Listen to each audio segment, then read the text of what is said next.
Good afternoon, everyone, and welcome to Beneath the Surface, a monthly online series of presentations from the Australian National Maritime Museum.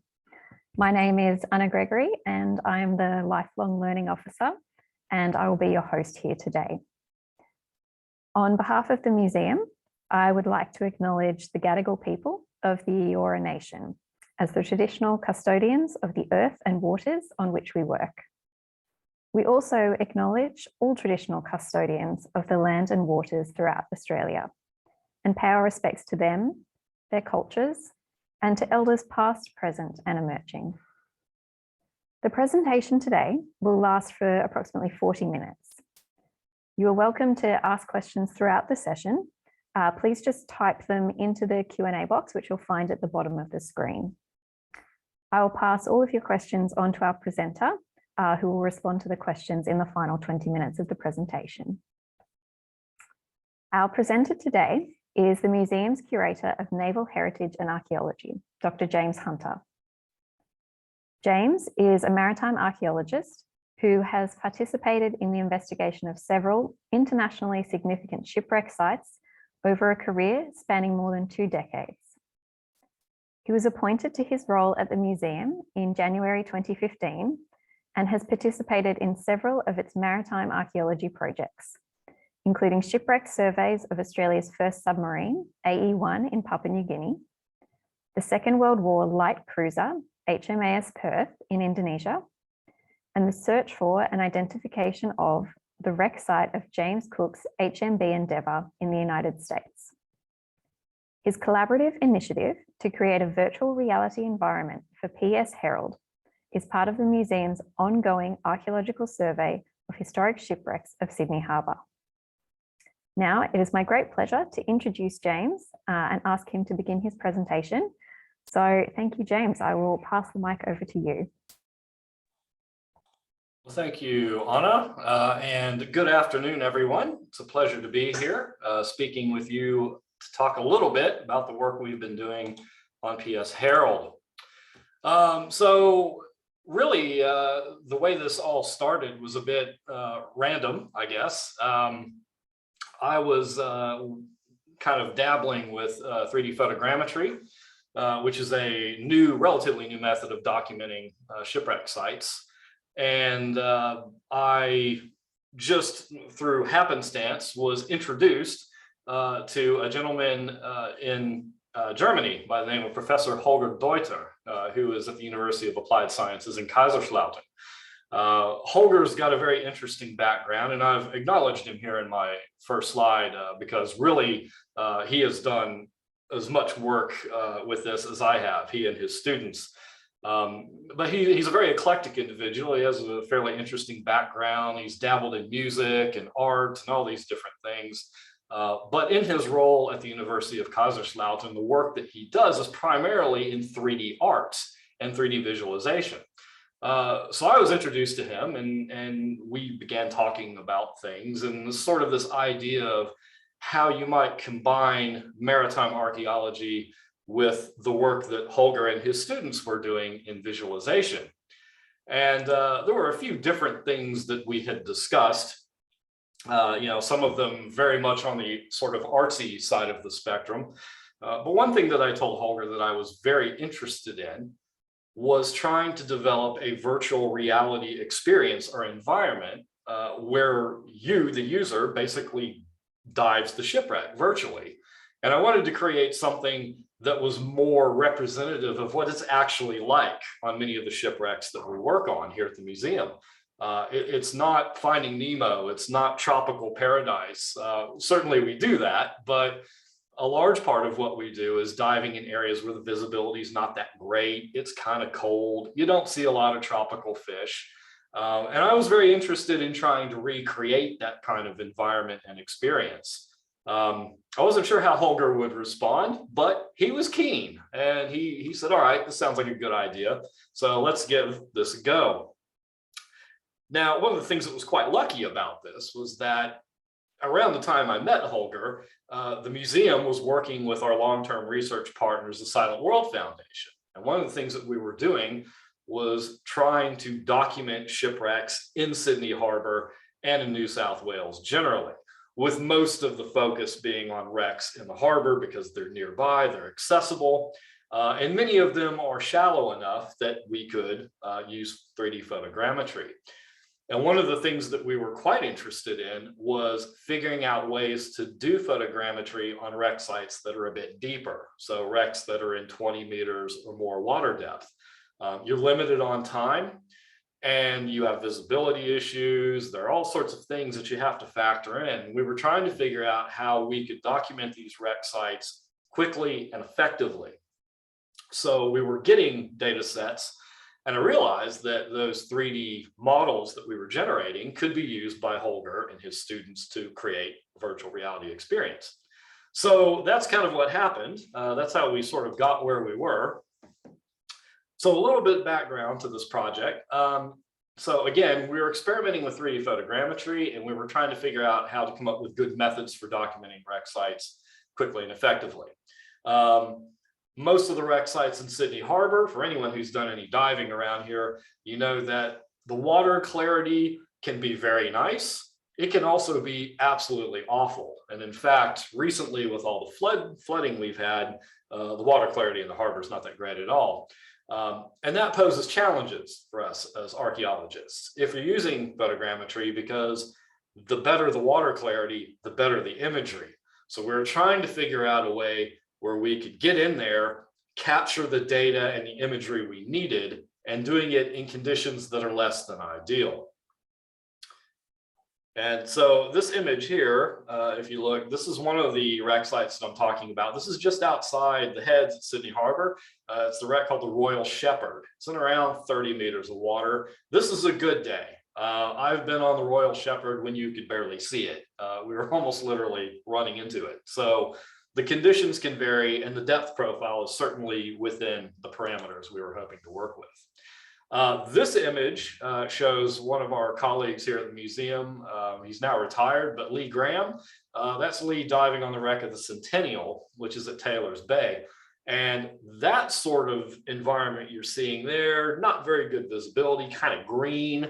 That's the sort of conditions we're used to, and that's more sort of an average of the kind of things that we have to deal with. So conditions can be fairly challenging. The other thing is a lot of these wreck sites, especially the ones in the harbor, you've got a lot of silt. It's very easy to stir that stuff up. And if it does get stirred up, it limits the water clarity even more. So there's all sorts of methodological sort of dilemmas we had to work through to get the sort of outcome we were shooting for. Now, the wreck that we decided to use as a pilot study for the VR experience was PS Herald. Now, I'll give you a little bit of background on this vessel. It's quite interesting. And its origins go all the way back to the 1850s. It was built as a prefabricated paddle wheel steamer, a side wheel steamer in Scotland. It was sent out to Sydney in sections that were prefabricated. And when it was brought to Australia, in fact, it was constructed not far from the museum here in Pyrmont. All of those prefabricated sections were assembled to create this vessel.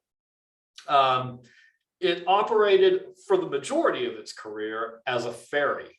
Its first role, in fact, in Sydney was to operate between Sydney and the North Shore. And that's what it did up until around the 1870s.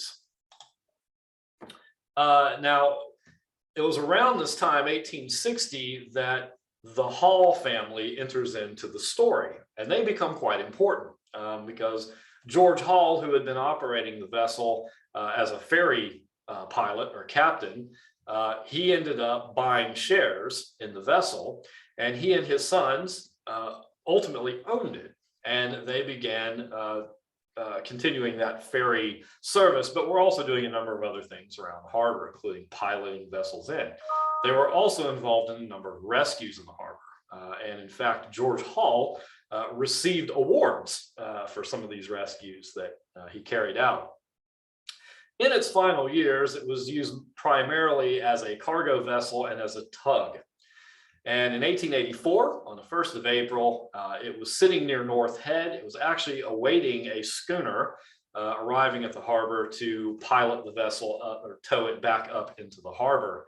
And it was Hall and one of another crewman. And while they were sitting there, all of a sudden, there was a massive rupture in one of the boilers. It effectively didn't explode, but it blew a section out, and that punched a hole in the side of the vessel, and it sank in less than 30 minutes.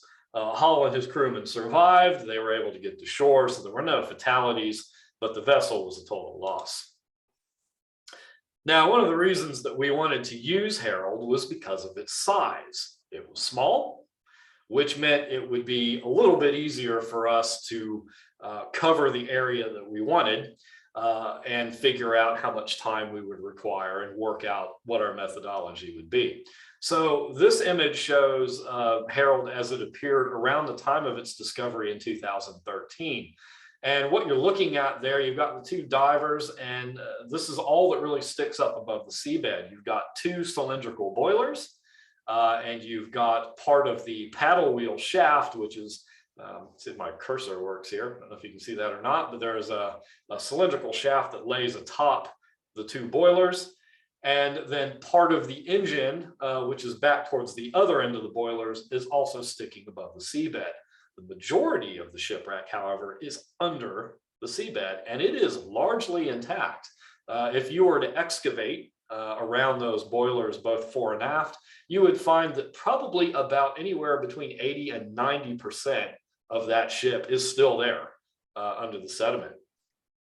The water depth on that site averages around 27 meters, so it was within the depth parameter we were hoping to work with. And the visibility, speaking from personal experience, can be absolutely stellar. I have also seen it where it is absolutely abysmal. So it was a good test study in that regard as well, and that it would give us different site environments we could work with and work out how to do our photogrammetric surveys. And again, in terms of size, it's 3 to 4 meters square, so very, very tiny.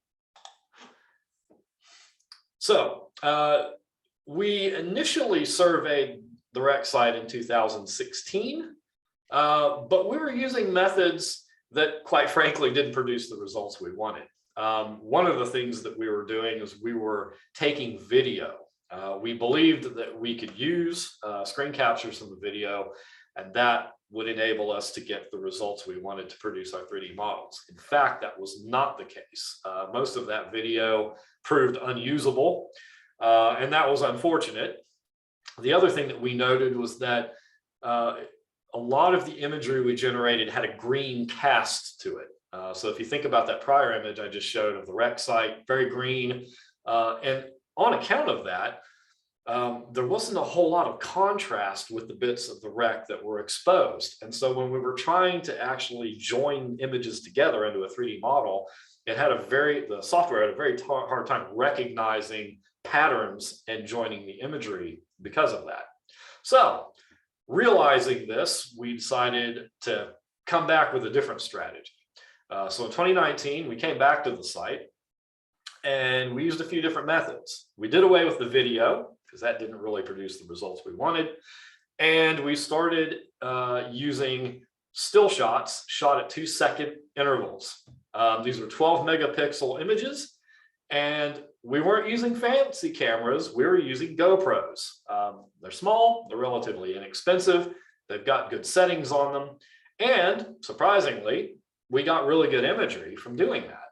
The other thing that really helped us was that we put lighting arrays on our camera setups.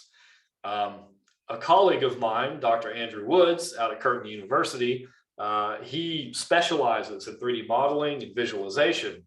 And one thing that he told me, he said, look, if you want to get good imagery, you got to light up what you're taking pictures of. The more you light it up, the better the results.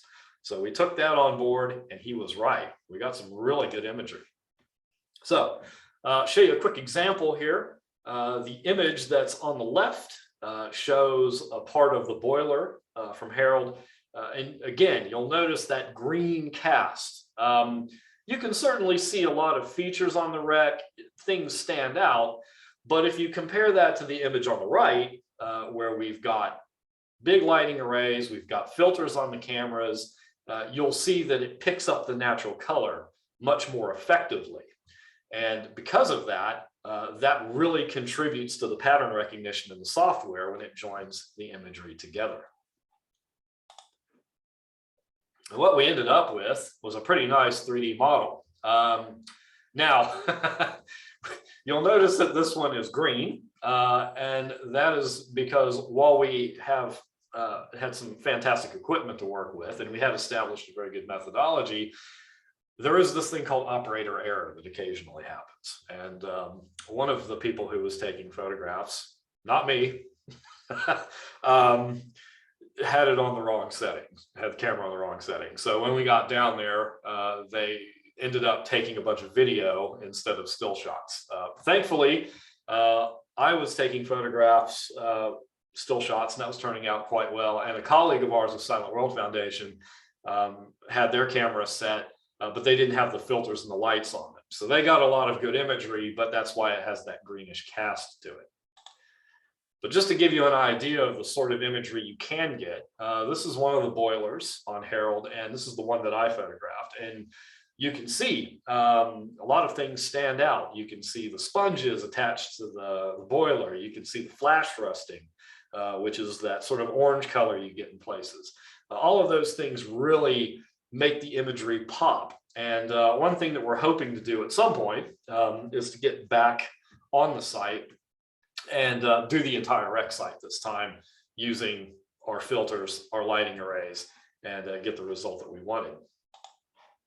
That aside, though, really nice thing is, while we had a greenish tinged 3D model, we had a complete 3D model. And really, that's all Holger and his students needed. So once we did our complete survey, we got the 3D models. Holger had assembled his master students. He had 7 of them that were working in a virtual design class.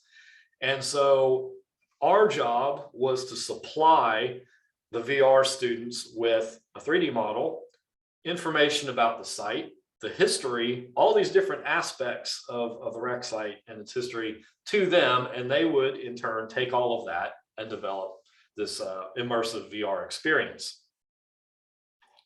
And this image, I just wanted to point this out. So this is an image that has been modified by Holger and his team so that it looks a bit more natural. They've added additional marine growth to it and a few other things just to make it look a bit more realistic. Now, again, I was really keen on the idea that we develop something that was a faithful, or as faithful as we could get it, faithful representation of the sort of thing we see when we work on shipwrecks. We also wanted it to be exciting, and we didn't want it to be too long. And we wanted it to be able to share information about the wreck site and about Herald's history that would be interesting. So with the stills and that we used for the 3D model, we also shared still imagery of the environment of the site, the fish, the animals that have colonized this wreck site over time. And we also did the same with video. We supplied video not only of the wreck site, but also us descending the downline to the wreck and ascending from the wreck site once the dive was concluded. And all of that information they took on board and they used it to good effect because we really wanted to make this as authentic as we possibly could. And the nice thing was, so this is an example here. We have schooling fish that occur on the wreck site. This is a species called Eastern nannygai. And they're all over the wreck. And in fact, when you're trying to do photogrammetric work, we found that we had to sometimes have one diver swim ahead of the person with the camera to get the fish out of the way because they congregated so thickly that sometimes they would end up getting caught in the imagery. So we'd have somebody shoo the fish out of the way as we were coming through so that we could get the wreck and get really good, clear imagery of it. The other thing that we wanted to do, so the virtual reality experience, the idea was you start at the surface and you descend down through the water to the wreck. So in doing that, Holger and his team utilize Google Earth imagery and photographs that we supplied of the surrounding area from the boat. So you can see North Head, South Head. You can do a complete 360 panoramic before you descend down to the wreck. And so here you can see a screen capture from the 3D environment once you've got down to the bottom. Holger and his team put in fish. Now, they couldn't find Eastern nanny guy. Apparently, that's not a popular fish to 3D model. So the final result has got species that we've never seen on Herald, like clownfish and tangs and that sort of thing. But to be fair, it kind of adds a little bit of color to the whole thing. So I didn't think it was that bad of a thing in the end. But they've got, you know, kelp moving and seagrass and that sort of thing. And this is a shot from the surface, so you can see the buoy. There's actually not a buoy moored on the Herald site, but we put one there just for effect. And in the background, you can see North Head. And that's a pretty fair representation of what the site looks like when you're on the boat. So we were trying to figure out how we could address Herald's history. Talking about the site was a fairly easy thing, and we worked out fairly quickly that you could have features on the wreck site you could highlight, and then you could have audio clips that would tell you about them. But the descent to the wreck site, we thought, provided an excellent opportunity to talk about the history of the ship. So as you're going down the downline to the wreck, these things kind of float up to you, and there's audio. At the moment by me. I think eventually we'll get around to getting a professional narrator, but and what's happening is as you're descending, you're being told the history of Herald, and aspects of the vessel's history kind of float up to you as you're going down the line. And it provides a bit of an introduction. So for example, this is a screen capture from it, and it comes up as I'm narrating about George Hall receiving a life-saving medal for saving the captain of the African Maid. So all of these things we sort of worked into it. And you'll notice there's a little kind of beam of light there coming from the lower left corner. So what you have one tool on this virtual dive. You have a flashlight or a torch. And you use that when you get on the wreck site to highlight little icons, audio icons. And when you do that, it will provide audio to tell you about certain parts of the wreck site. And it's a really interesting and innovative idea. And I have to give full credit to Holger and his students for coming up with this. So the screen capture here is quite interesting. What it shows is in the foreground, you can see the paddle wheel shaft on the wreck site. And you can see this wireframe in the background. So what Harold and his crew decided, or Holger and his crew decided to do, was to have a wireframe of Herald off the site. And as you highlight things on the wreck site, you can see them highlight, you know, they light up in the wireframe. And what that does is that gives you context. Then you begin to understand where you are, not only on the wreck site, but within the broader vessel, because of course the majority of it is under the seabed and you can't see it. And I thought this was a fantastic idea. And in the VR, it's really, really clever and compelling. Now, the real trick here, though, was trying to create a wireframe of Herald. And that's because there are, save one historic photograph, there are no plans of this vessel. There are no visual representations of this ship historically. So we only had one thing to work off of, and that was a photograph. And that's this photograph, which I've shown you before. And so it took a lot of back and forth. And the thing you have to understand is I'm based in Australia. Holger and his team are based in Germany. So we had to do a lot of discussion by email, by Zoom, and it was a lot of discussion and information exchange going back and forth. But ultimately, supplying them with the photo, supplying them with information about paddle steamers from the period, descriptions, all of these different data sets we could find, they were able to create a wireframe of the vessel. And it's pretty accurate. I mean, it's not 100% accurate. In order to do that, I think you would have to have plans of the vessel, and we simply never found those. Don't know that they exist. But they were able to generate a really, really good wireframe, and that formed the basis of this wireframe that sits off the wreck site when you're doing your virtual dive. So really, I was amazed at how quickly they were able to turn this around. They did this in a single semester.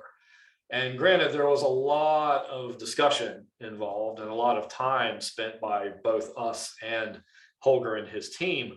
But the fact that they were able to turn this around in a single semester and were able to bring us the VR ready to use in February 2019 was absolutely spectacular. And I have to admit, and Holger knows this, I was a bit skeptical as to how this would look. I really didn't know if it would be what I had envisioned. But he set it up. He came to the museum. He was visiting Sydney, visiting colleagues at UTS, and swung by. And he set it up, and I put the VR headset on and just had my mind blown pretty much. It was exactly what I had hoped for and more.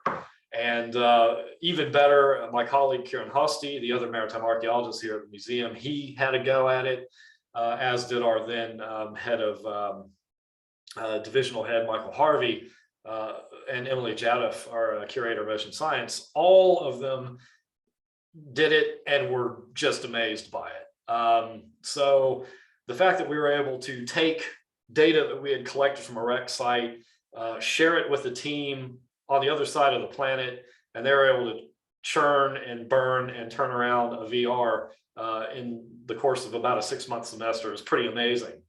And the cool thing was, originally it was going to be used in the museum's Sydney Harbour Observatory.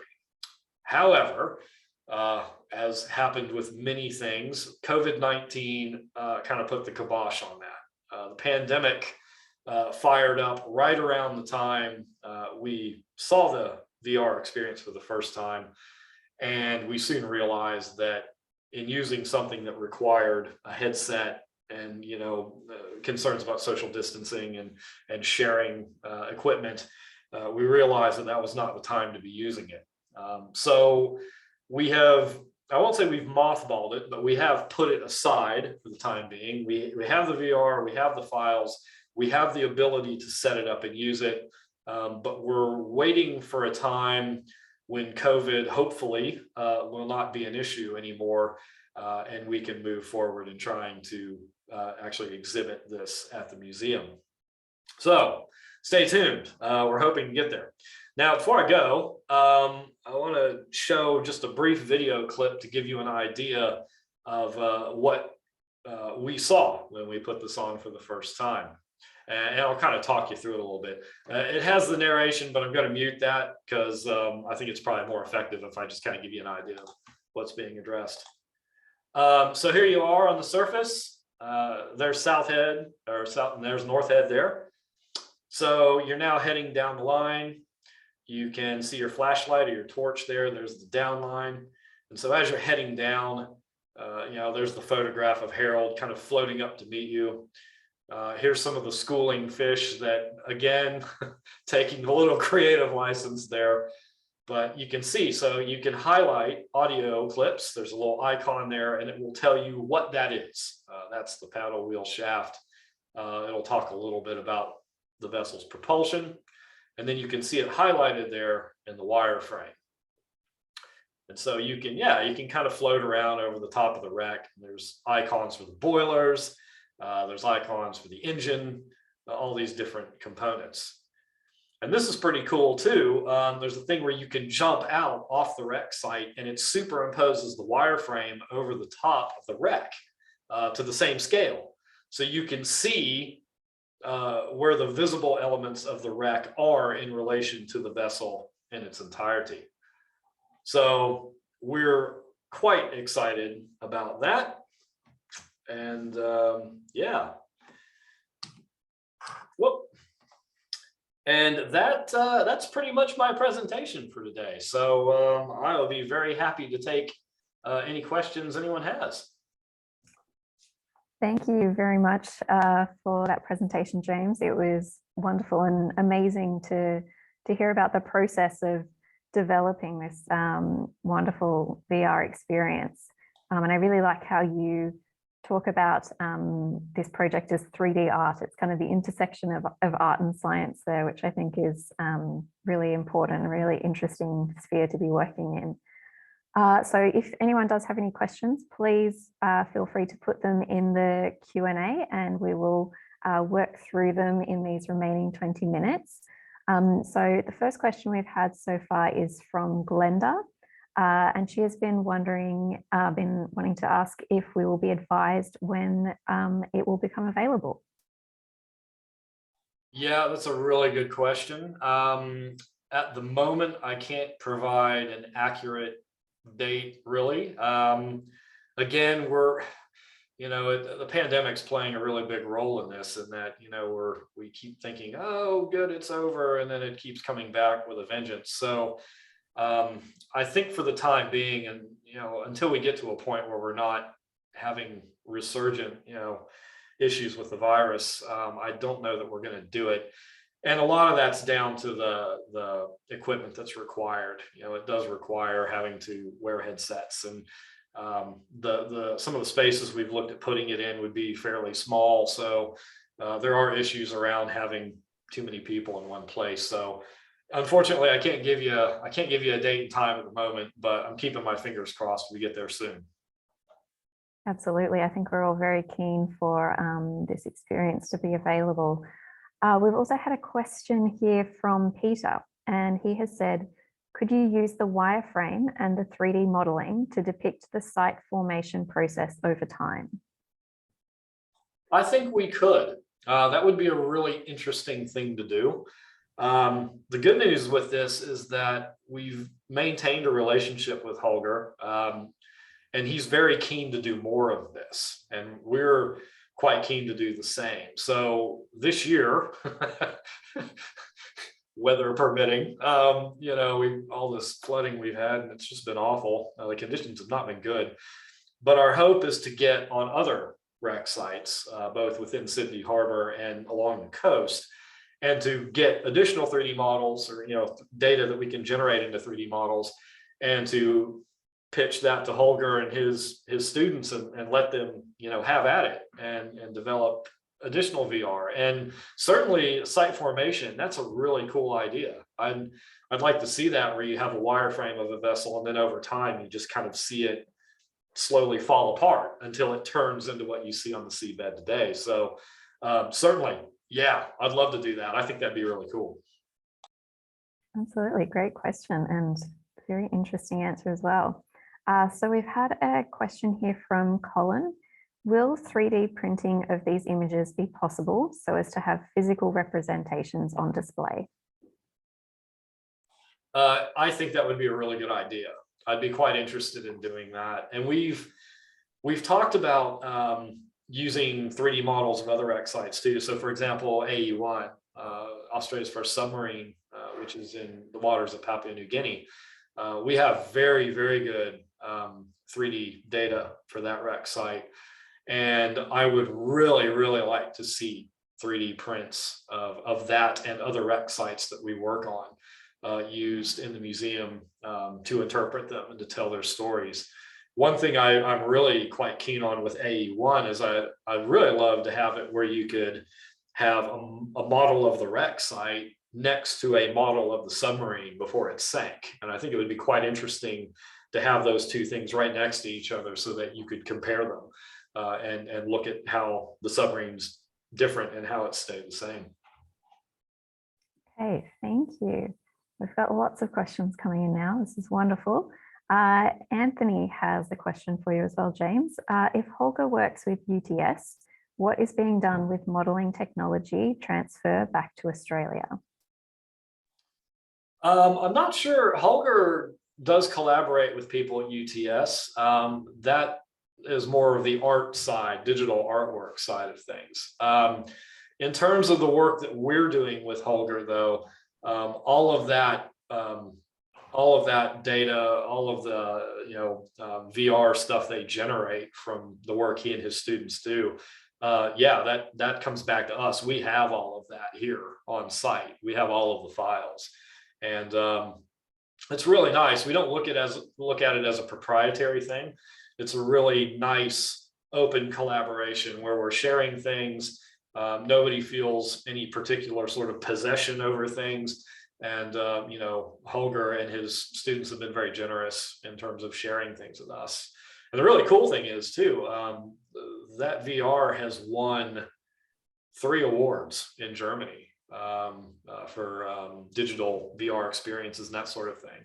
And it's been great because we've shared in that. He and his team were the primary applicants, but of course the museum was involved with that as well, and we were named in that. So it's been a bit exciting to have that sort of outcome. Absolutely, it's wonderful recognition for a really great project. And on the topic of projects, Judy is wondering what other projects you have in the pipeline at the moment. Too many. No, not really. In terms of VR stuff or 3D modeling, so we're hoping to get back. We're hoping to get down to the South Coast later this year. There's a wreck site down off Narooma called the Lady Darling, and it's a really amazing wreck site. It's in about 30 meters of water. If the conditions are good, and generally in the winter they are, the visibility is absolutely spectacular. I've been on it once, and the visibility had to have been around 30 meters. I mean, it was, you could almost see it from the surface. It was that good. So that's definitely one we're targeting. There's a lot more of that wreck above the surface. The stern section is actually intact, and it sank around the same period, 1880s. So it's just an amazing wreck site, and there's a lot of life on it too. The dive that we did on it, this would have been a few years ago now, there were more than 20 Port Jackson sharks up in the bow, just laying there. It was just carpeted with sharks. It was amazing. So yeah, I'd love to do something on that. So that one's definitely on the list. Another wreck that we'd like to do a 3D photogrammetric survey in VR for is the Atata, which is in Middle Harbour here in Sydney. And again, that shipwreck is mostly intact. It's fairly easily accessible. The only issue with that one is visibility. We have to pick it when the visibility is good so we can get the imagery we want. But yeah, we definitely got that on the list too. Okay, great. It sounds like there's lots of big projects coming up, which is very exciting for all of us. And Peter has had a follow-up question, which was, did the model help you to understand why and how the PS Herald sank? It did. Yeah, that's a really good question. We knew, well, probably the biggest thing is, we knew historically from the account of Herald's loss that the boiler ruptured and it punched a hole in the vessel and it sank. And the newspaper accounts that I read claimed that they believed that the boiler ruptured on the bottom and it blew a hole through the bottom of the hull and it sank. Sounds reasonable. No reason to not think that. However, when we did the 3D modeling and we started looking at the boiler, we realized there was a fairly nice hole sitting in the top of the boiler instead of on the bottom. And when you looked at it, you realized that actually was the part of the boiler that blew off. You could see where it literally just blew away. And there was hull plating sitting adjacent to that hole in the boiler. And the hull plating was only about 50 centimeters away. It was not far at all. And there was a hole in that, as sort of a semicircular hole. And you realize that when you lined it up, you looked at the 3D model and everything, you realize that a section of the boiler actually blew off the top and it punched through the hull plating right adjacent to it. And that was not on the bottom of the hull at all. It was actually up on the side, but probably still below the waterline. So that completely changed our knowledge and understanding of the loss. And that, it didn't blow out the bottom like the historical account said. It blew out the side instead. So yeah, that's one example of us looking at site formation and kind of rewriting the narrative. Yeah, that's great. Thank you. And I can see that there's so many stories to unpack in all of this. It's the story of the dive, but also of the ship itself. There are so many features there that can be shared and examined. And on that note, we do have a question also about, well, I have a question about what was it about the PS Herald that really caught your eye and sparked your interest and sort of made you want to share this story? It was there. No. Well, that was part of it. It was there. I think really in terms of it being a trial candidate for the VR, I think for us it was that it ticked all the boxes for what we were looking for. It was in the right depth profile. We knew that the conditions could vary on it. It could have very good visibility and very poor visibility. Relatively easy to access. And really for me and the rest of our team, it was the fact that it was small.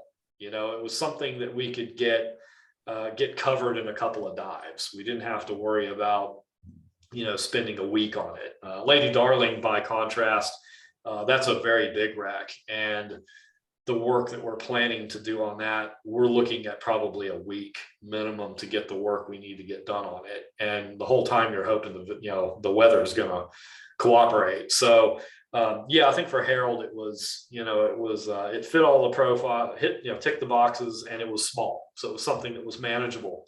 But it was only after we started doing all this work and started looking into the history to help Holger and his group that it became fascinating. There was this whole really fantastic story that came about just from the research that was being done in conjunction with all of this.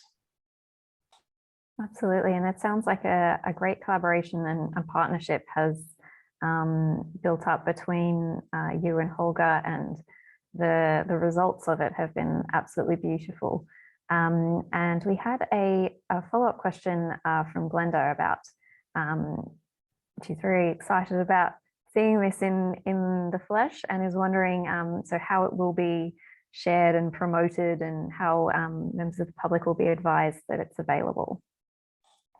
I would imagine we'll probably go through our normal channels.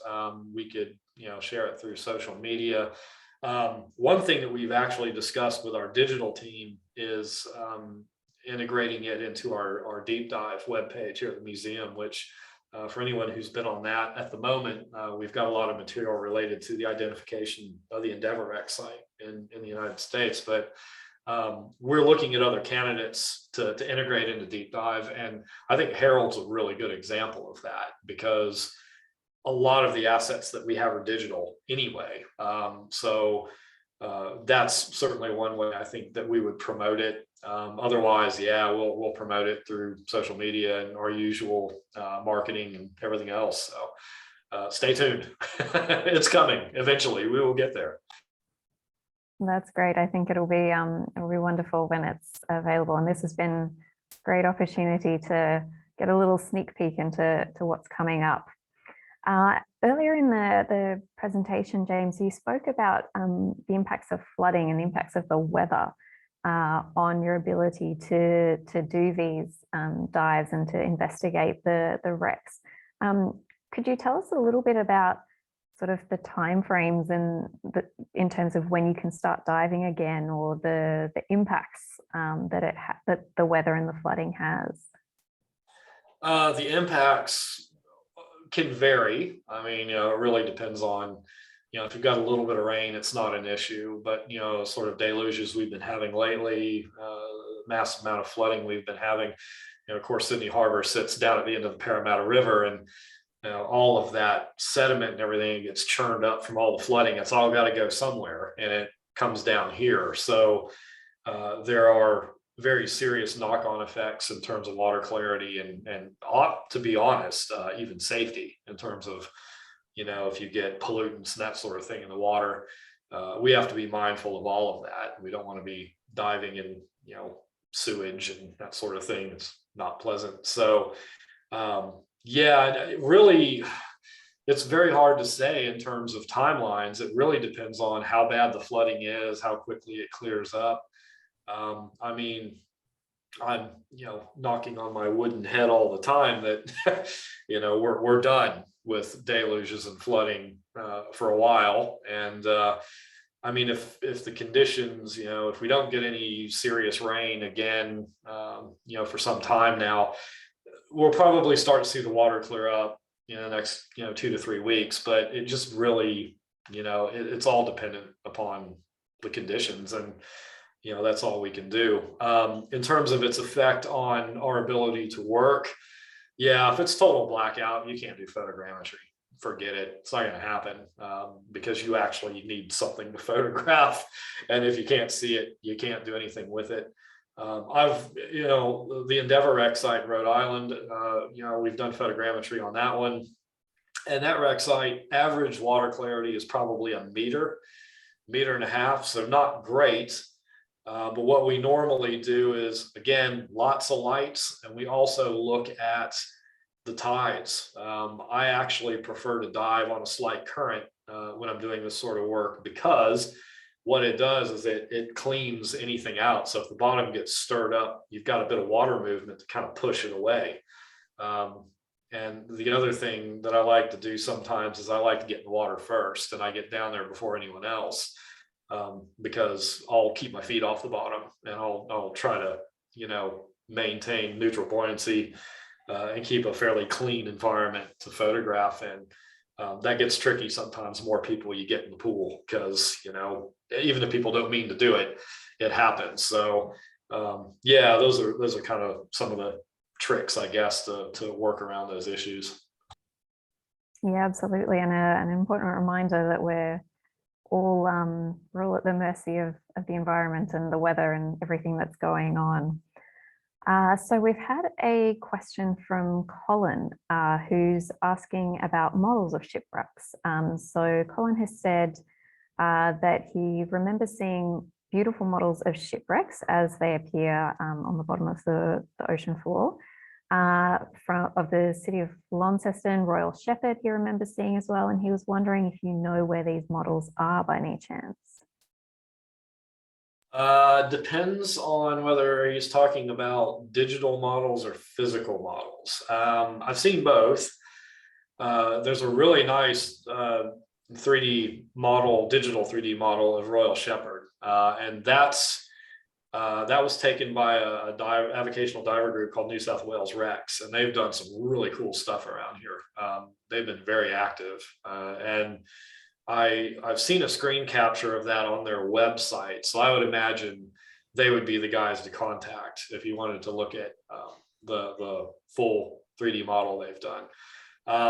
There have been physical models done of wreck sites over the years, and I think one was done of City of Launceston a number of years ago, but I'm not sure where that was exhibited and who created it. There was a diver a few years ago now named John Riley. He was also an avocational wreck diver, but really knowledgeable. And one of the things that John did was he created these fantastic physical scale models of shipwrecks that he dove on. And a really good example of one, it's over in Ardrossan in South Australia. There's a museum in Ardrossan, absolute middle of nowhere, cool little town, but there's a model of a wreck of the Zanoni, which is in the Gulf St. Vincent there off Ardrossan. So they are sprinkled around in places. And nowadays, yeah, you can 3D print a lot of stuff, but I'm always really impressed by the older models that were made by hand. Though that's just a skill that I don't have, and I have nothing but respect for it. Thank you for that, James. And we've actually had our other maritime archaeologist curator just jump in there as well. Kieran Hosty has said that the hard models were made by John Riley and are now held by Heritage New South Wales in Parramatta. So Colin, I hope that helps you track down what you're looking for there. And thank you, Kieran, for jumping in there as well. I had another question for you, James, which was that you mentioned at the beginning of the presentation that the PS Herald was prefabricated. And I was just wondering if that was unusual for the time, and if you know perhaps why they had done that. Wasn't exactly unusual.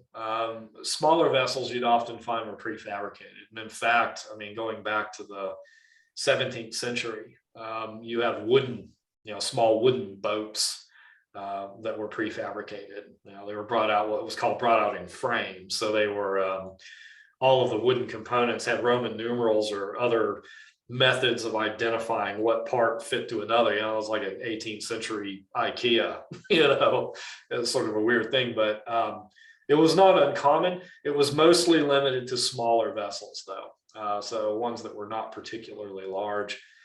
In the case of Herald, a lot of that was down to the fact that it was easier to send it out prefabricated or in frame. I mean, when you're talking about a distance from Scotland to Sydney, you're not going to take little tiny Herald across the big bad ocean.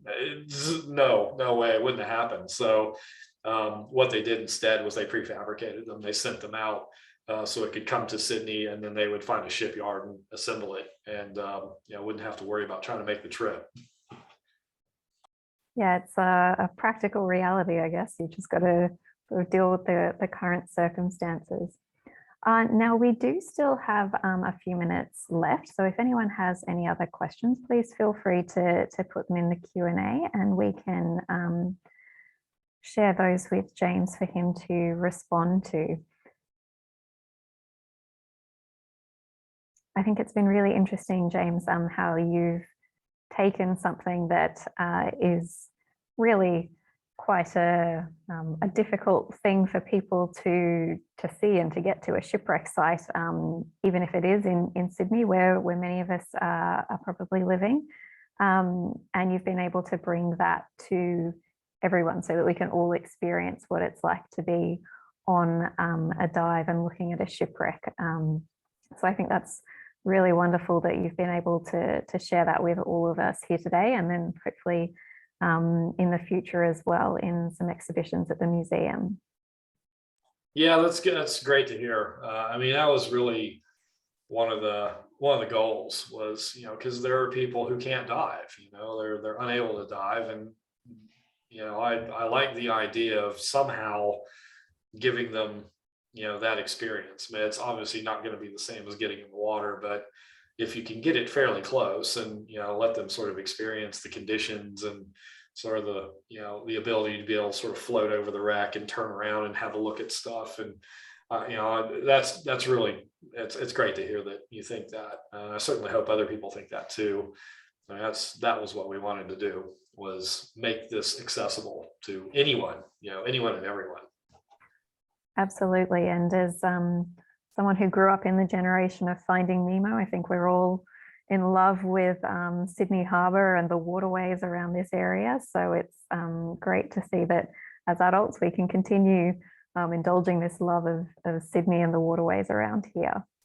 And we're receiving lots of thanks on the chat and the Q&A for your presentation here today, James.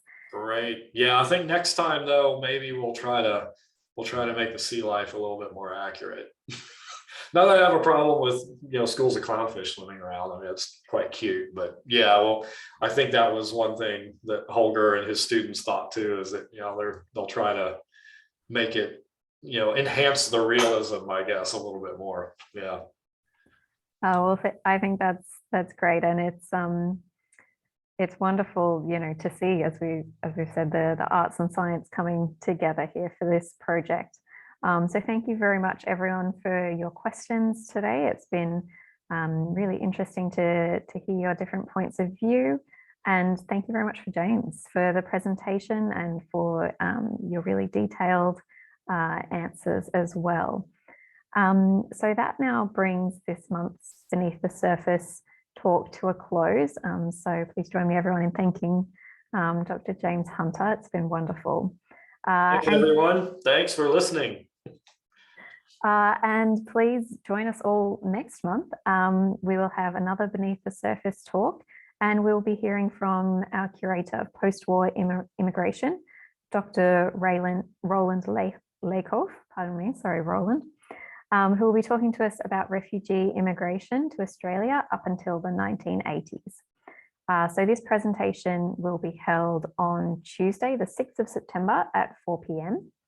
You can find the details for Roland's talk and other upcoming talks, as well as any recordings of past presentations on the museum's website. So you simply need to type Beneath the Surface Maritime Museum into search bar, and all of that information will be there for you. So thank you very much, everyone, for joining us today. And we look forward to seeing you all again in September. So thank you very much, everyone, and have a good night.